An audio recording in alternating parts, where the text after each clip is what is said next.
छोटे राजकुमार ने जैसे ही एक अजगर के शरीर में धंसा हुआ तेज कांटा देखा, उसी पल उसने एक बेल की मदद से उसे हटाने की कोशिश की, लेकिन तभी अजगर ने अपनी ताकत से उस कांटे को बहुत दूर फेंक दिया। उसकी जान बचाने के बदले में अजगर ने उसे 1000 साल पुराना स्पिरिट डाल दिया, लेकिन जैसे ही राजकुमार ने उसे खाया, उसी पल अचानक से उसकी अंदरूनी शक्ति विस्फोट की तरह बढ़ गई। कुछ ही पलों के अंदर उसने दुनिया की सबसे ताकतवर मार्शल आर्ट में महारत हासिल कर ली। अब उसका मुकाबला कोई भी नहीं कर सकता था। लेकिन जैसे ही वो अपने पिता को ये खुशखबरी देने के लिए महल की तरफ जाने लगा, उसी पल उसने महारानी और रीजेंट किंग को सम्राट की हत्या करते हुए देख लिया। डर की वजह से उसने तुरंत अपना मुंह बंद कर लिया और छुपकर सब कुछ देखने लगा। उनके वहां से जाते ही वो भागकर अपने पिता के पास पहुंचा और उनके सामने घुटनों के बल बैठकर रोने लगा। मरने से पहले सम्राट ने उससे कहा कि अब से अपनी ताकत को हमेशा छुपा कर रखना, वरना तुम खुद अपनी मौत को बुला लोगे। देखते ही देखते 20 साल बीत गए। अब वो छोटा राजकुमार बड़ा हो चुका था, लेकिन उसने अपने पिता की बात कभी नहीं भूली। दिन में वो हमेशा शराब और रंगरेलियों में डूबा रहता ताकि पूरी दुनिया उसे एक निकम्मा शहजादा समझे। लेकिन रात होते ही वो पीछे वाले पहाड़ पर जाकर छुपकर दिव्या मार्शल आर्ट की ट्रेनिंग करता था। फिर एक दिन अचानक घमंडी बर्बर योद्धा महल में आ गए और उन्होंने शाही परिवार को युद्ध प्रतियोगिता की चुनौती दे दी,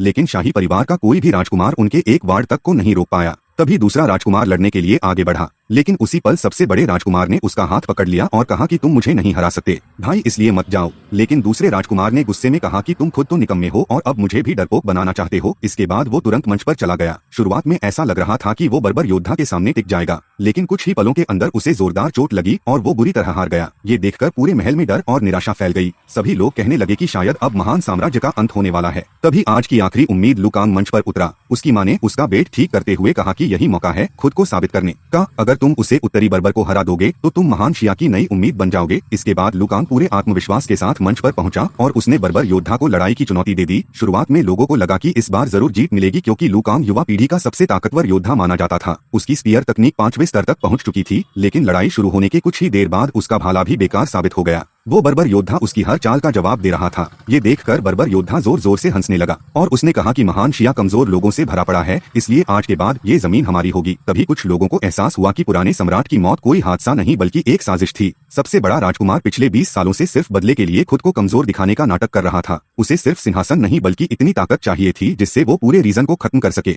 तभी सम्राट ने घोषणा कर दी कि जो भी आज उस बर्बर योद्धा को हराएगा उसे तुरंत महान एशिया का नया सम्राट बना दिया जाएगा। लेकिन ये सुनकर भी सबसे बड़ा राजकुमार शांत बैठा रहा। महल के सभी लोग उसका मजाक उड़ाने लगे। वो कहने लगे कि जो आदमी पूरी जिंदगी शराब और औरतों में डूबा रहा हो वो भला युद्ध कैसे लड़ सकता है। लेकिन तभी अचानक सबसे बड़ा राजकुमार अपनी जगह से उठा और सबकी तरफ देखते हुए बोला कि अब और कुछ कहने की जरूरत नहीं है। इसके बाद वो धीरे धीरे मंच की तरफ बढ़ने लगा और उसने कहा कि अब उसे बर्बर से मैं खुद लड़ूंगा। आगे के एपिसोड देखने के लिए वीडियो को लाइक करें, चैनल को सब्सक्राइब करें।